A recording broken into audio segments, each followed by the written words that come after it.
भगवान की बाल लीलाओं का वर्णन चल रहा, किस प्रकार से भगवान अनेकानेक प्रकार की बाल लीलाएं कर रहे हैं। बाल लीलाओं को देखा यशोदा मैया ने, माता देख करके भी बहुत प्रसन्न हो रही है। दूसरी तरफ गोपियों के मन में भी चलता है कि कभी प्रभु हमारे यहाँ पर भी आकर के माखन मिश्री का भोग लगाएंगे। फिर सोचती अरे अरे हमारे यहाँ क्यों आएंगे, उनके तो पहले ही इतना माखन मिश्री सब कुछ होता है। परंतु भगवान तो भावग्राही हैं, सबकी भावनाओं की पूर्ति करते हैं। तो भगवान ने भी विचार बनाया कि गोपियों को जाकर के जरूर दर्शन देना चाहिए। एक दिन भगवान ने सभी ग्वाल वालों को बुलाया और बुला करके कहा कि देखो एक हम खेल खेलते हैं। तो ग्वाल वाल श्री दामा आदि जितने सखा थे सबने पूछा क्या खेल खेलेंगे। बोले हम चोरी करना सीखेंगे, चोरी वाला खेल खेलेंगे। सब कहने लगे चौबेदारी के चोरी करवो सिखाएगो तुम। अरे मैया को पता चलेगी तो मैया तो बहुत बुरी तरह कुटाई करेंगे। अरे हम कोई रुपया पैसा की चोरी करवो थोड़ी सिखा रहे, अरे हम तो दूध दही माखन की चोरी करेंगे और खावे पीवे की चोरी को चोरी न कहो जाए। तो तेरे घर में क्या कमी है जो तू दूध दही माखन की चोरी कर लो। 9 लाख तो तेरे बाबा पे गईया है। अरे बोले मेरे घर में तो कोई परेशानी ना है, परंतु जब मधुमंगल देखो, श्री दामाएं देखो, एक एक करके सूखते हुए चले जा रहे। जब हम इनसे पूछें कि घर वाले कछु खावे पीवे को न दे, बोले अरे का बताए मैया सारो दूध दही बेच देवे और जो कछु बच जाए पामे तो थोड़ा बहुत मिल जाए, नहीं तो मैया और बाबा सब ले जाकर के मथुरा में ही बेचे आवे। भगवान ने कही अच्छा, गैयन की सेवा करने को हम ग्वाला और माखन मिश्री खाएंगे मथुरा के लाला। अरे ऐसे तो हम बिल्कुल ना होने देंगे। तो चल लाला तो जैसो कह रो चलो मैं वैसो ही कर दूंगा। तो सबसे पहले कहाँ चोरी करी जावे। बोले अपने अपने घर से शुरुआत करो, जब घर में पक्के हो जाएंगे फिर और कहीं करेंगे चल के। बोले ठीक है लाला जैसे तू कहे। सब अपने घर घर में चोरी करने शुरू कर दिए।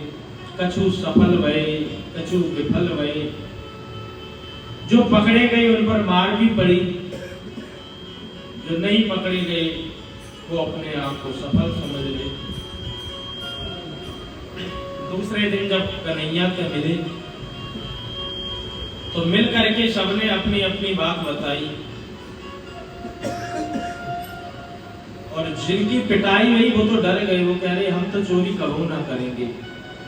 अरे मैया ने पकड़ के वो इतनी बुरी तरह मारी कि अब हम मेरी पीठ दर्द कर रही, ऐसे खेल तो हम कबू ना खेलेंगे। कन्हैया ने कही कि भैया तुम कैसे ग्वाल वाल हो, तुम्हें चोरी करवो भी ना है।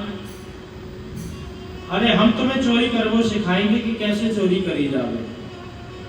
तो सर्वसम्मति से कन्हैया इन सबके अध्यक्ष बन गए और सारे ग्वाल वाल पूरी कमेटी बना ली और उस कमेटी का नाम रखा बाल गोपाल चोर विद्या प्रचार मंडल। कमेटी बना करके एक एक गोपी के घर में जाते हैं और जाकर के माखन की चोरी करते हैं। गोपियां भी उनकी माखन लीला को देख करके मुग्ध होती हैं और उन लीला का रसास्वादन करके अपने मन को आनंदित करती हैं। भगवान रोज माखन चोरी की लीला करने जाते। धीरे धीरे समय बीता तो एक दिन माखन चोरी लीला करने के लिए जब नहीं गए तो गोपियों को बड़ा लगा कि बताओ आज तो प्रभु के दर्शन ही नहीं हुए, किस प्रकार से इनके दर्शन करें। बोले चलो यशोदा मैया तो झूठी मूठी शिकायत ही करे आगे, जाई बहाने थे भगवान के दर्शन रह जाएंगे। तो सब यशोदा मैया के पास पहुंची। यशोदा मैया ने कही अरे बहन, ना हमने कछु बलौआ दियो ना कछु करो, आज तुम सबकी सब आ गई हो। अरे आज हम तेरे लाला की गीत गावे ना आए, तेरे लाला की करतूत बतावे आई कि तेरे लाला कैसो करे, बताओ ऐसो का कर दियो। अरे बोले हम काऊ के पीठ पीछे ना कहें, अरे तुम बाय बुलाओ, माँ के सामने ही कहेंगे कि वो कैसी कैसी उपद्रव करे हमारे घर में जाके। तो मैया ने तुरंत आवाज लगाई, कन्हैया। कन्हैया आ गए, मुंह लटका करके खड़े हो गए। एक एक गोपी यशोदा मैया से एक एक करके शिकायत करती है। श्री सुखदेव जी महाराज वर्णन करते हैं, वत्सान मुंचन कुचित समय क्रोश संजातः सह स्तेयं स्वादिविदधतिपयः कल्पितैस्तेययोगैः मर्गान् भोक्षन् विभजति सचिन्नति बिन्भण्डां भिनक्ति द्रव्यालाभे सग्रह कुपितो यातु पक्रोशतो कान् यातु पक्रोशतो कान्। एक एक गोपी मैया से शिकायत करती, मैया तेरो लाला मेरे घर पे जाए और जाकर के बछड़ा मेरो खोल देवे, बछड़ा मेरो सारो गैया को दूध पी ले। मैया ने कही अरे तू गैया दूबे जा रही होगी, तो लाला ने बछड़ा खोल दियो, तो जामे कौन सी बुरा मानने की बात है। बोले ना ना नहीं नहीं मैया, उचित समय, जब गाय का दूहने का कोई समय नहीं, ऐसे समय पर जाकर के बोल देता है। गोपी भी ठीक कहती है, अगर समय पर भगवान ने किसी को मुक्त किया तो उनकी क्या प्रभुता। जो समय से पहले ही जीव को मुक्त कर दे तभी उनकी भगवत्ता है। तो इसी प्रकार से भगवान जीव को समय से पहले ही मुक्त कर देते हैं। तो मैया जब दूध दोबे को कोई टाइम ना आए तभी जाकर के जे लाला बछड़ा खोल दे, और जब जाते खोलने को कहूं, जैसे एक दिन मैं गैया दूबे जा रही और तेरो छोरा मुंह को दिख गए, मैंने कही लाला जरा जा बछड़ा छोड़ दे तो मैं गैया दो लूं। तो तुरंत बोले अरे तेने मुझे खरीद रखो है का, मैं तेरे बाप को नौकर। अरे जब जाते काम की कहूं तो चार गाली सुनावे, और जब जाते कछु काम की ना कहूं तो उल्टो सीधो काम करे। अच्छा, दूसरी गोपी कहने लगी, मैया एक दिन ये मेरे घर में घुस गया और घुस करके दूध दही के जितने मटका थे सब मटका फोड़ फाड़ करके मेरे घर से चला आया। अब मेरी सास ने मुझे तमाम तो गाली दी कि ये मटका कौन फोड़ गो, कैसे फोड़ गो। मैंने बताया कि नंद को लाला फोड़ गो, तो मैं अपनी सास के कहवे थे ही तुम्हारे यहाँ शिकायत लेके आई। एक गोपी कहे कि भैया मेरे घर में दूध दही की कोई कमी ना है, हमने सोची कि ये मटका सब फोड़ जाते हो, चलो तो हम जाके अपने थोड़े से मटका ऊपर को धर दे।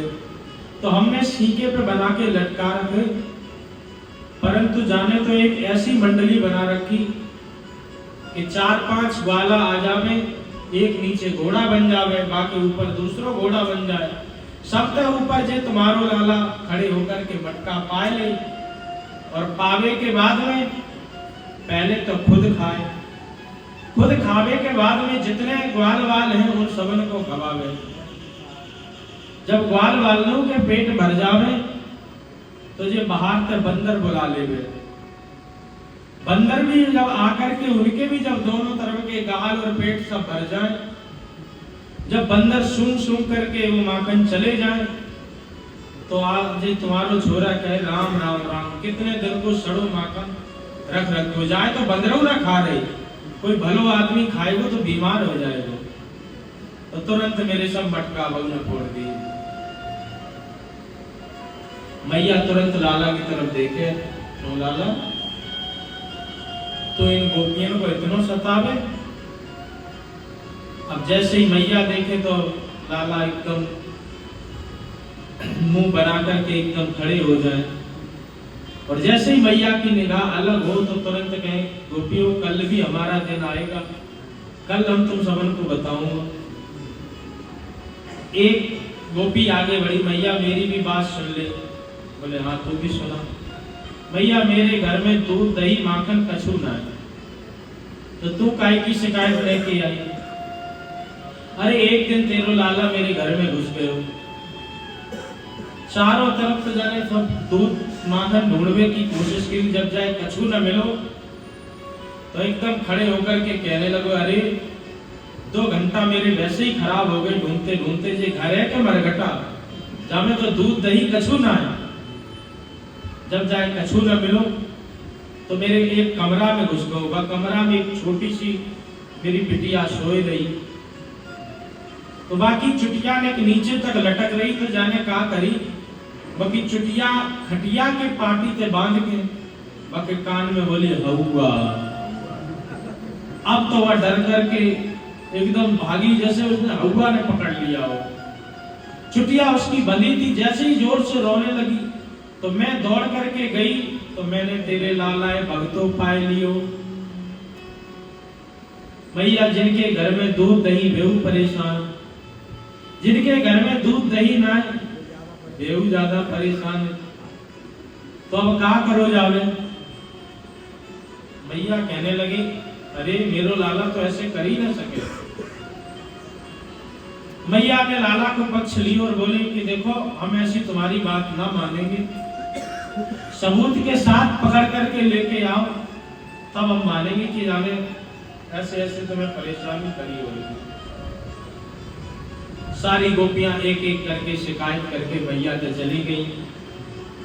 मैया भी समझावे लगी लाला अगर तुम ऐसे ही उल्टे सीधे काम करते रहेगो तो तेरो कोई शादी ब्याह भी ना करेगो।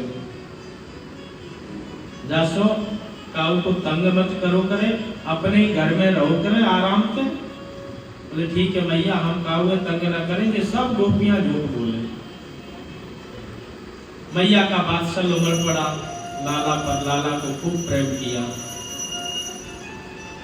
ऐसी माखन चोरी लीला करने के बाद एक दिन भगवान बलदाऊ जी के साथ में ब्रह्मांड घाट पर चले गए। विचार करने लगे कि हमने माखन मिश्री का स्वाद तो बहुत चख लिया, अब जरा ब्रजरज का भी स्वाद चख करके देखा जाए कि ब्रजरज में क्या स्वाद है। तो वही लीला करते हुए भगवान को छोटा सा मिट्टी का टुकड़ा मिला और एकदम मुंह में गप। कस्मान मृदमदात्मानो भगवान भक्षतान रहं वदन्ति तावकः हेतः कुमारास्ते ग्रोजोपयम्। जैसे ही मिट्टी का ढेला अपने मुख में रखा तो तुरंत बलदाऊ जी ने देख लिया और देख करके कहने लगे चौधरी लाला तेने माटी खाई है? बोले हमने कुछ नहीं किया। चल तेरी आज शिकायत हम यशोदा मैया से करेंगे। यशोदा मैया से बलराम जी शिकायत करने लग गए। तेरे लाला ने ओ मैया तेरे लाला ने माटी खाई यशोदा सुन माई। शिकायत की कि तेरे लाला ने माटी खाई है। मैया कहने लगी अरे तूने मिट्टी खाई? बोले नहीं नहीं मैया मैंने मिट्टी नहीं खाई। बोले ये दाऊ दादा बोल रहे। बोले सब झूठ बोल रहे। अच्छा कल गोपियां झूठ बोल रही थी, आज ये सब ग्वालवाल झूठ बोल रहे, सच्चिदानंद तो मेरे ही घर में पैदा भये हैं। मैया तुमको मुझ पर विश्वास नहीं है? नहीं भक्षतवानंबा सर्वे मिथ्याभिशंसना यदि सत्य गृहस्थार्थी समक्षम पश्य मे मुखम। मैया यदि आपको मुझ पे विश्वास नहीं तो मेरा मुंह खोल करके देख लो, मिट्टी होगी तो दिख जाएगी। मैया ने कही हाँ जा बात में तो कछु दम है। अब भगवान ने सोचा कि अरे अब तो और बुरे फंसे, क्योंकि मुंह में तो मिट्टी है। चल लाला तू मुंह खोल करके दिखा। जैसे ही भगवान ने मुंह खोल के दिखाया, भगवान की ऐश्वर्य शक्ति ने देखा कि भगवान के मुख में मिट्टी है, और इस मिट्टी को अभी यशोदा मैया देखेंगे तो भगवान की कहीं पिटाई नहीं हो जाए। तो जैसे ही मुंह खोल के देखा तो ऐश्वर्य शक्ति ने सारा ब्रह्मांड मुख में प्रकट कर दिया। बोल विराट भगवान की जय। जब मुंह खोल करके देखा तो उसमें तो बड़े बड़े पहाड़, नदियां और बड़े बड़े जो ऊंचे ऊंचे से त्रिगंधराएं आदि दिखने लगी। अब तो यशोदा मैया घबरा गई और हाथ जोड़ करके बैठ गई सामने। समझ गई कि साक्षात मेरे यहाँ प्रभु ने ही अवतार लिया। हाथ जोड़ करके प्रार्थना करने लगे। अस्तुत करिय जाय भयमाना जगत पिता में सुत कर जाना। हाथ जोड़ करके प्रार्थना करने लगी कि हमारे यहाँ पर साक्षात परम पिता ही अवतार लेकर के आए हैं। भगवान ने जैसे ही देखा कि यशोदा मैया हाथ जोड़ करके प्रार्थना कर रही है तो तुरंत मैया को हंस करके बोले अरे मैया मेरे मुंह में मिट्टी दिखी तो को, अब मिट्टी तो भूली गई यशोदा मैया। अरे तू मिट्टी की क्या बात करे, तेरे मुंह में तो उत्तराखंड पूरा भरो पड़ो। बोलो राधे राधे। अच्छा मैया, अरे मैया तेरी बुढ़ापे में आंखें खराब हो गई होंगी, जरा ठीक से देख। मैया ने आंख मीच करके मेड़ करके जैसे ही देखा तो भगवान ने अपनी सारी ऐश्वर्य शक्ति गायब कर दी और लौट करके देखा तो मुंह में कुछ भी नहीं दिखाई दिया। माता तो भूल ही गई कि मिट्टी थी या क्या था, वो सब कुछ भूल करके सोचने लगी किम स्वप्न एतद् देवमायम किंबा मदीयो बत बुद्धि मोहा। मेरी बुद्धि भी व्यामोहित हो गई, जब बुढ़ापे में न जाने कैसी कैसी बीमारी हो जाए। अभी तो तेरे मुंह में बहुत कुछ दिख रहा हो, तो अब कछु न दिख लो। तो तुरंत वात्सल्य भाव में अपने लाला को उठाया और फिर प्रेम करने लगी। इस प्रकार से भगवान ने ब्रह्मांड घाट में जाकर के मिट्टी का स्वाद चख करके वहां पर विश्व दर्शन लीला के माध्यम से माता को विश्व का दर्शन भी कराया। समय और बीता। सुखदेव जी कहते परीक्षित, ये यशोदा और नंद द्रोण और धरा नाम के वसु थे। इन्होंने भगवान की तपस्या की, भगवान प्रकट हुए तो प्रकट होकर के बोले परम ब्रूयात्। तो इन्होंने कहा कि प्रभु आपकी सूरत मुझे बहुत अच्छी दिख रही है, मैं तो यही चाहता हूं कि आप मेरे घर में आकर के मेरी गोद में खेले और मेरी कोई इच्छा नहीं। तो इसीलिए भगवान ने जन्म तो वसुदेव के यहाँ लिया, परंतु गोद में यशोदा माँ के खेलने के लिए आई। धीरे धीरे समय बीतने लगा। एकदा गृहदाशीषु यशोदानंद गेहनी कर्मांतर निरुक्तासु निर्ममंथम स्वयं दधिः। यानि कानि गीतानि तद्बलाचरितानि च दधि निर्मन्थनिः काले स्मयन्ति तद गायनः स्मयन्ति तान् गायनः। यशोदा मैया एक दाग रहे काशी से, घर में अनेकानेक दास दासियां होने के बाद भी जब लाला की सेवा करनी होती थी तो बोले निर्ममंथम स्वयं दधी, स्वयं दधी निर्ममंथम यशोदा। यशोदा माता स्वयं आकर के अपनी लाला के लिए दूध दही मथना या उनको खिलाना, जो कुछ भी लाला की सेवा थी वो स्वयं ही करती थी, क्योंकि दास दासी उस प्रकार से लाला की सेवा नहीं कर सकती है जिस प्रकार से माता सेवा करती है। माता बच्चे की सूक्ष्म से सूक्ष्म सभी गतियों को समझ लेती है, तो इसीलिए प्रत्येक माता का धर्म है कि अपने पुत्र की अच्छी तरह सेवा करनी चाहिए। कितनी भी संपन्नता हो, अन्य काम दास दासियों से करा ले, परंतु अपने बच्चे की सेवा तो खुद ही करें। यदि आज आप बच्चे को आया दास दासियों के भरोसे छोड़ देंगे तो जब आपका बुढ़ापे का समय आएगा तो वो भी किसी वृद्धाश्रम में आपको छोड़ आएंगे। बोलो राधे राधे। इसीलिए स्वयं करना चाहिए। तो मैया खुद स्वयं सेवा करती, लाला को बिठाल करके एक दिन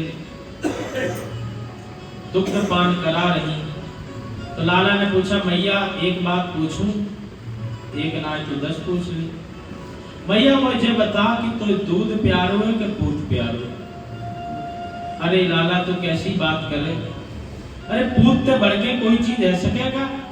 मुझे तो सबसे ज्यादा पूत तू ही प्यारो है। मैया लाला से बात करने लग गई।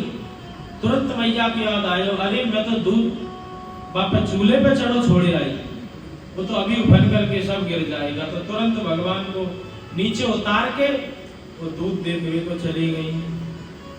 लाला सोचने लगे, अरे अभी तो मैया कह रही थी मुझे सबसे ज्यादा दूध प्यारो है, दूध की जैसे ही याद आई तो मुझे नीचे छोड़ करके दूध दे हुए चले गई। अब तो भगवान को गुस्सा आ गई, तो एक पत्थर लिया और जितने माट मटका आंगन में रखे थे एक एक करके सब धड़ाधड़ सब फोड़ दिए। जब सब फोड़ दिए, सारा दूध दही माखन सब फैल गया। बाहर से बंदर आदियों को बुला लिया, आओ आज हमारे यहाँ पे भंडारा है। बंदर आए, खा पी करके सब चले गए। अब भगवान ने देखा कि अरे सारे माट मटका फूट गई, यशोदा मैया देखेंगे तो बहुत डांटेंगी।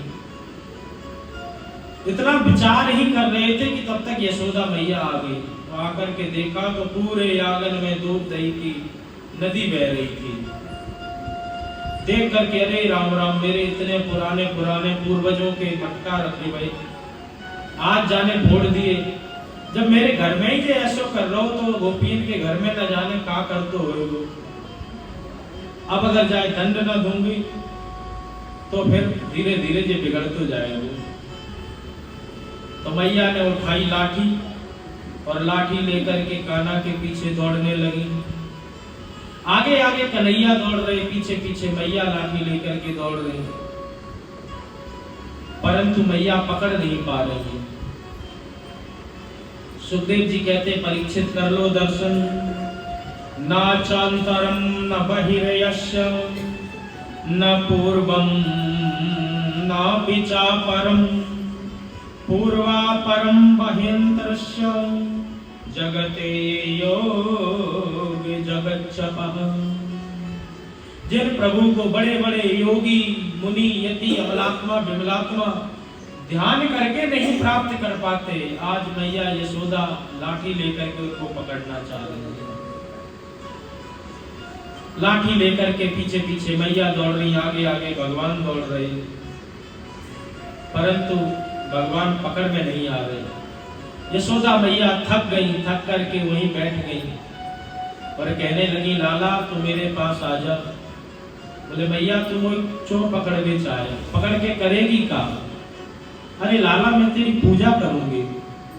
तो पूजा करोगी तो तुम्हारे हाथ में जो डंडा छो है, लाठी काय वो है, बोला अरे बुढ़ापे में तो सभी को लाठी लेनी पड़े, तो को लाठी तो डर लग रही, तो ले लाठी मैंने फेंक दी। जैसे ही लाठी फेंकी तो तुरंत भगवान पास में आ गए, और जैसे ही आए तो तुरंत यशोदा मैया ने गप से हाथ पकड़ लिया। लाठी का मतलब क्या है? कर्तृत्व अभिमान, कि ये मेरे पास है, ये साधन मेरे पास है, इसके बल से हम परमात्मा को पकड़ लेंगे। तो उस कर्तृत्व अभिमान से आप कभी भी परमात्मा तक नहीं पहुंच सकते। जैसे ही अभिमान छोड़ा, जैसे ही लाठी छूटी, तो भगवान स्वयं आ गए। तो इसीलिए कर्तृत्व अभिमान के चलते कोई जीव परमात्मा को प्राप्त ही नहीं कर सकता। जब यशोदा मैया ने लाठी छोड़ दी तो भगवान आ गए। अब आ गए, आने के बाद में जैसे ही पकड़ा और कहने लगी चल आज तेरी अच्छी तरह पूजा करेगी। अब तो कन्हैया रोवे लग गई, माता तो झूठी है मैया, तो पूजा करने की बात कर रही थी, अब तू आकर के कोई मारेगी। तो रो रो करके बड़े बड़े जितना भी काजल था पूरे आंखों में मुंह पे पसार लिया। धीरे धीरे जगन्नाथ जैसा भगवान का स्वरूप बन गया। बोल जगन्नाथ भगवान की जय। मैया ने सोची कि अरे ज्यादा मार पिटाई नहीं करनी चाहिए बच्चों की, लेकिन चलो कोई ना कोई तो इसको दंड देंगे।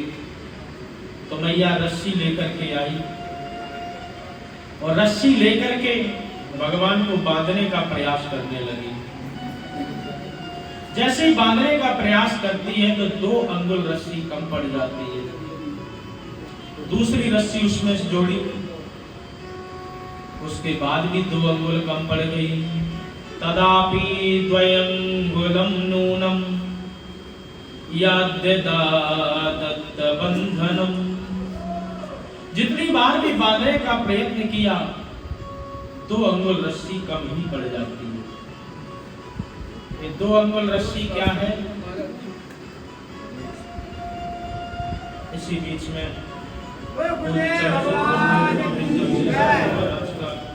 आगमन हुआ है, तो आइए हम सब उनके चरणों में प्रणाम करें। बोल सद्गुरुदेव महाराज की, सच्चिदानंद भगवान की, स्वामी जी महाराज की।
बोलो व्यास महाराज की जय।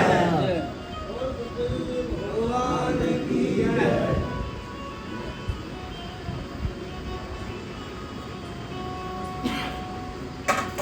बोलो सद्गुरुदेव भगवान की जय, स्वामी जी महाराज की जय।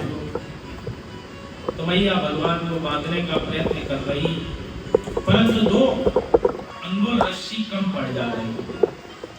तो वो 2 अंगुल क्या है?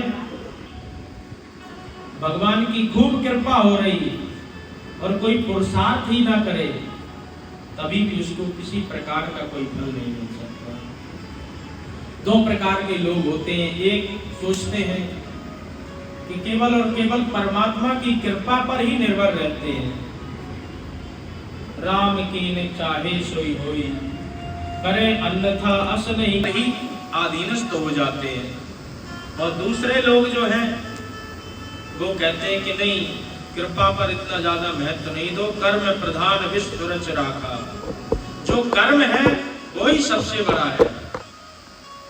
तो कर्म के साथ साथ ईश्वर की कृपा भी चाहिए, तभी जाकर के काम बन पाता है। क्योंकि केवल और केवल जो अनेकानेक उदाहरण देखने को मिलते हैं। टाइटैनिक नाम का जहाज भी बनाया,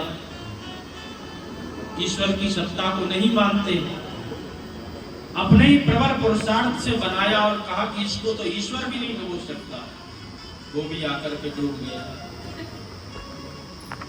तो ईश्वर की कृपा और जीव का प्रबल पुरुषार्थ जब दोनों चाहिए, तभी जाकर के जीव का कार्य सफल हो सकता है।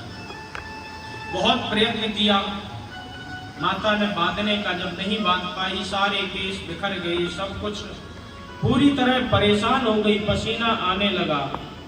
माता के स्वमातु स्वर्ण गायतः वस्त्र का स्वम समर्पयं कृष्ण कृपयासी स्वबंधनि।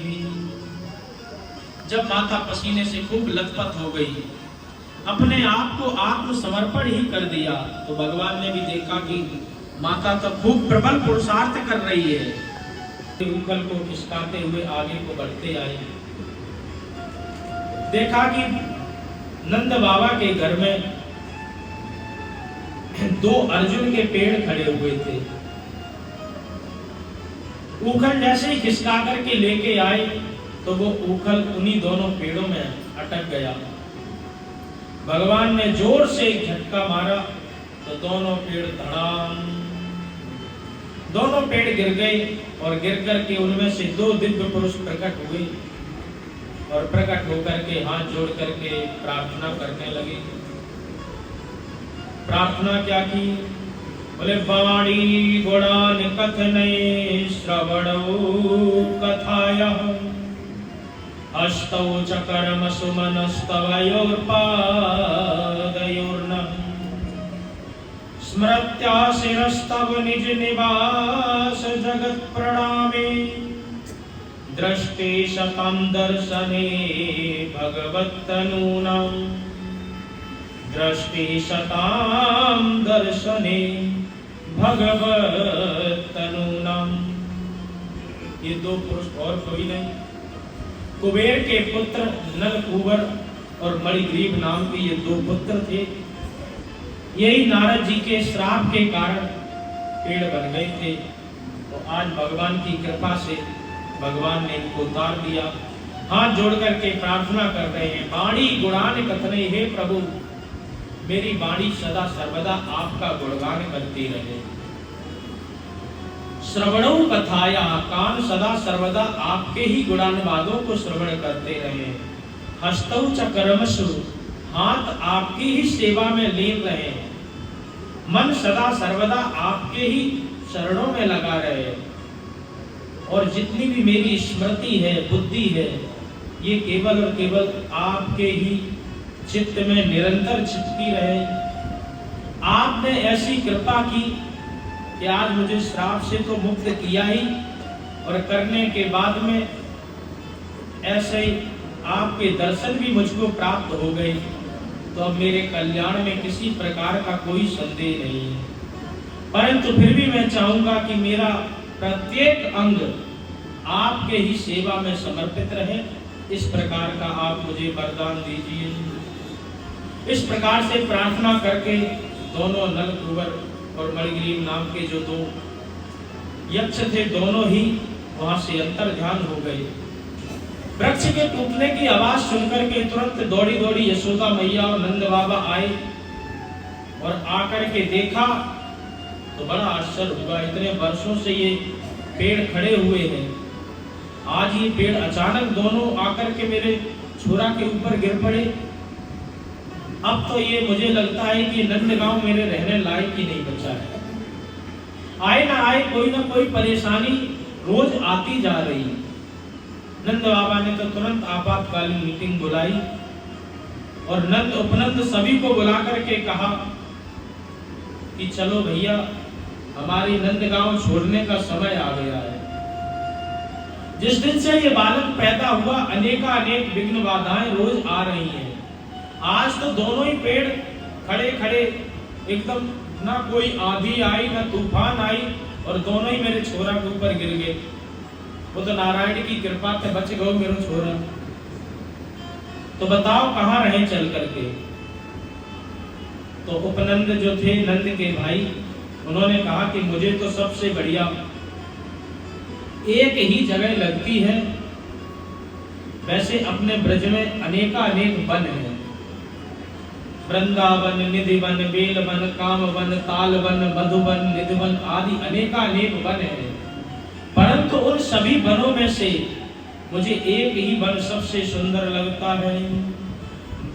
वनम वृंदावनम नाम पश्यम नवकाननम गोप गोपी गवां सेव्यम पुण्ड्याद्रडवरीरुधम पुण्ड्याद्रडवरीरुधम। मुझे तो सबसे अच्छा वृंदावन लगता है। वृंदावन से अच्छा मुझे और कोई भी वन नहीं लगता है। बड़ी अच्छी वृंदावन की महिमा है, और हम तो सब सौभाग्यशाली यहीं पर बैठे हुए वृंदावन में। तो वृंदावन की क्या महिमा है? बोले श्री वृंदावन को वास भलो, जहाँ पास बहे यमुना पटरानी, और जो जन नहाए के ध्यान धरे, वैकुंठ मिले तिनको रजधानी। चार वेद बखान करे, और संत मुनि इनके मन मानी। यमुना यमदूतन तारते हैं, भव तारते हैं श्री राधिका रानी। भव तारते हैं श्री राधिका रानी। ऐसा सुंदर वृंदावन है। वास्तव में वृंदावन को भगवान ने अपने भक्तों के निवास के लिए ही बनाया है। जब भगवान ने देखा कि एक ऐसी जगह होनी चाहिए जहां पर प्रेम का सागर अपार रूप से बना रहे, तो सारा प्रेम इसी वृंदावन में ही बरसा दिया। जबकि यहाँ पर बहुत कम रहे भगवान, द्वारका में रहे, मथुरा आदि में रहे, परंतु सबसे ज्यादा प्रेम यदि कहीं बरसाया तो वृंदावन में ही बरसाया। क्यों? क्योंकि यहाँ पर बरसाने वाली है। बोल बरसाने वाली की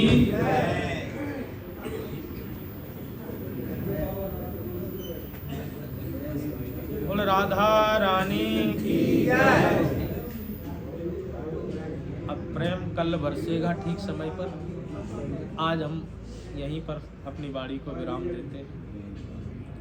बोल वृंदावन बिहारी लाल की, श्री सद्गुरुदेव महाराज की, सच्चिदानंद भगवान की, रास रासेश्वरी श्री राधा रानी सरकार की, पूज्य चरण सद्गुरुदेव स्वामी श्री गीतानंद जी महाराज की, परम पूज्य स्वामी श्री अवशेषानंद जी महाराज की, समस्त संत महापुरुषों की, समस्त भक्त जनों की जय जय श्री राम, जय जय श्री राम, जय जय श्री राम।